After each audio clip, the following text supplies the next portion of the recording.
Hey there guys, we're taking a look at STALCRAFT running on the AMD Ryzen 5 5500U. Now STALCRAFT, if you don't know what it is, right now it's currently available as a demo on Steam, but it's supposed to launch at the end of this year, and it's supposed to be essentially, think of Stalker meets Minecraft, where we have these Minecraft and like unturned style graphics, but the gameplay itself is supposed to be like the old Stalker game. And currently you can actually play the demo of it on Steam for free. I'm not sure if the game's supposed to launch for free. I think it's supposed to be free, but from what I've played of it so far, it's actually very neat, and I was very tempted to try it out on the 5500U because it was running really well on my main PC, obviously, as you can tell by the graphics. Now things are running right now currently at the minimum graphics settings, which is not what I was running on my desktop. I was definitely running higher than this, but this is what gave the most consistent experience on the 5500U, and it really just comes down to the fact that the 1% lows are just not as good as I was hoping they would be, but overall the experience of actually playing the game is actually pretty decent. Now while you're walking around in the world, you got to make sure you don't walk into any anomalies because you will be murdered by them. It is very reminiscent of the old Stalker games. It's kind of in the name, STALCRAFT. It's literally just Stalker and Minecraft mixed together, and overall it's been a very interesting game to try out. There's not a lot to do in the demo, but it definitely gives you like an idea of what the game is going to be like, and I very much enjoyed it. And I really like how it was actually performing on the 5500U because overall we were getting a very smooth experience. Yeah, the 1% lows would be rough here and there, we would have the occasional drop, but for the most part the experience of actually playing, especially at the minimum graphics settings, if you have an external monitor, you can get some high refresh rate gaming out of this. Now it's not going to be super high refresh rates unless you really drop down the resolution, but as it stands right now, running at 1080p with the minimum in-game graphics, the level of performance that we're getting is more than acceptable. Really, you're gonna have a pretty great time playing the game like this, and honestly overall it is some pretty fantastic levels of performance where if you don't have the FPS counter, you're pretty much just going to get used to this very quickly and you'll be able to play the game just fine. I'm very looking forward to the full release of this game. Hopefully it actually ends up performing as well as it does here and nothing else gets added in that really brings down the performance, but overall it is actually very decent for these low-end systems. That being said, we can of course take a look at the Stalker franchise itself and see how it performs on here, maybe even try out some mods on it, see if that performs well on here, because I get the feeling that at this point most of the Stalker fans out there are probably modding their games, just playing Anomaly and other things like that. I don't know that if there's that many people currently still playing Stalker in its vanilla form. I'm sure there are people that will always be doing that, but I get the feeling that the vast majority of players still sticking around in the Stalker franchise are probably playing modded versions. Overall though, I gotta say that I'm actually very happy with how this is performing on here, and I really look forward to seeing more games come out that are designed like this, where they can just run really well on these low-end systems. So if you want to check out the game itself, check it out on Steam. You can try out the demo, and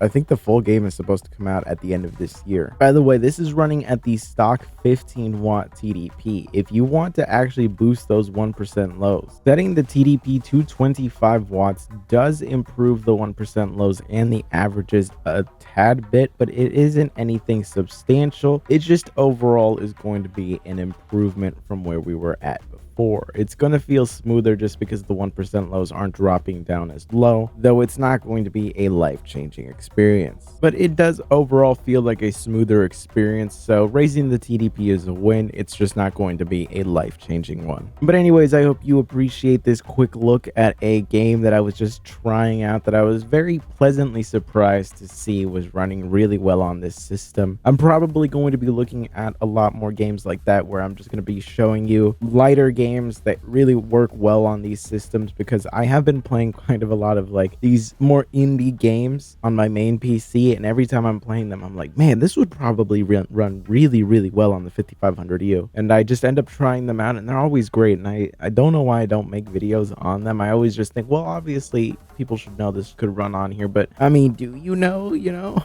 So I'm probably just gonna start showing you guys a lot more lighter games. In fact, they're probably going to be like quick videos that I'm going to be throwing in there along with longer form content, just so you can see some games that you are guaranteed to be able to have a fantastic experience with. But anyways, I will see you in the next one.